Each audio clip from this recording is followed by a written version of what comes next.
बच्चों, आज का हमारा चैप्टर है फाइनेंशियल प्लानिंग।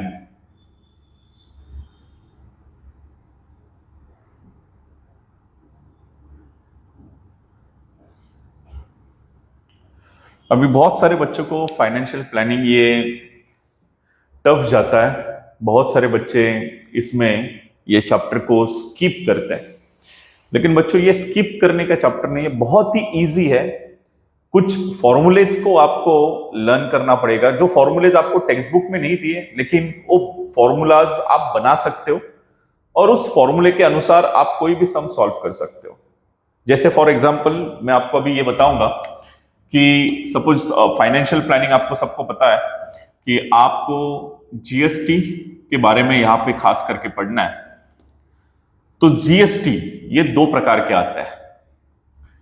एक सेंट्रल गवर्नमेंट का जीएसटी होता है जिसको आप सीजीएसटी कहते हो, और एक स्टेट गवर्नमेंट का जीएसटी होता है उसको आप एसजीएसटी कहते हो।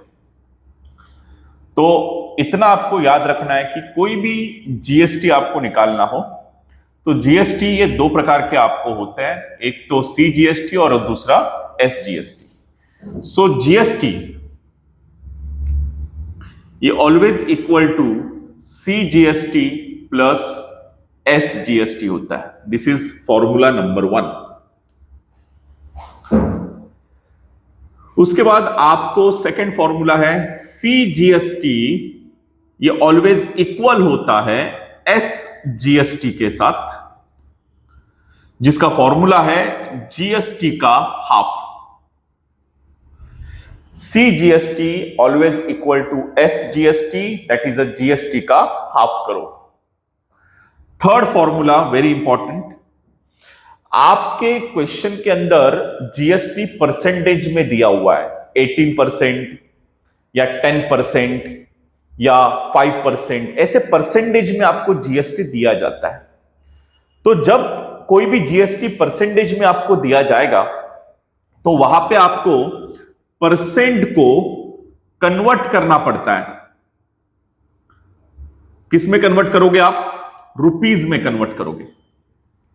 और रुपीज में आप कैसे कन्वर्ट करोगे? तो उसके लिए भी एक फॉर्मूला मैंने बना के रखा हुआ है, जो फॉर्मूला है परसेंटेज। जो भी परसेंटेज आपको दिया है, ठीक है, तो जो भी परसेंटेज आपको दिया रहेगा तो परसेंटेज ऑफ टैक्सेबल वैल्यू,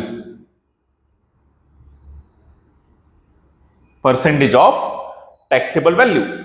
अभी आप बोलोगे सर टैक्सेबल वैल्यू का मतलब क्या है? टैक्सेबल वैल्यू मींस इसके ऊपर जीएसटी नहीं लगा है, ऐसा वैल्यू आप टैक्सेबल वैल्यू बोलते हो, ठीक है। तो परसेंटेज ऑफ टैक्सेबल वैल्यू आपको करना है। तो परसेंटेज ऑफ टैक्सेबल वैल्यू जब आप करोगे तो आपको ये परसेंट को आप रुपीज में इजीली कन्वर्ट कर सकते हो। मैं एग्जांपल्स ले रहा हूं, उसमें आपको पता चलेगा। ओके